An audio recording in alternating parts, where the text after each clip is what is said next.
Transforming your CSV files into dynamic Excel spreadsheets unlocks unparalleled data analysis capabilities.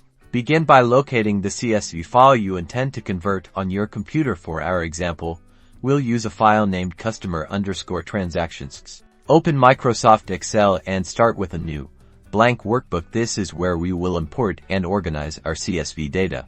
Head over to the Data tab situated at the top of the Excel interface. This tab contains essential tools for importing and manipulating external data sources. Within the Data tab, locate the Get and Transform data group. From here, select the option to import data from a text file or a CSV file. The exact label might differ slightly across Excel versions, but look for From Text, CSV. A file selection dialog will appear. Navigate to your CSV file, ensure it is selected, and click the Import button. Excel will then present a preview of your CSV data. This is a critical step to verify data integrity. You'll observe how Excel interprets your data, typically guided by a detected delimiter.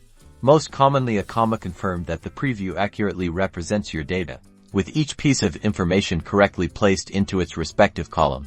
Once you are satisfied with the preview, simply click on the Load button. And with that, your CSV data is expertly formatted within your Excel spreadsheet, ready for sophisticated analysis, customization, and manipulation. You have successfully converted raw data into a potent analytical asset.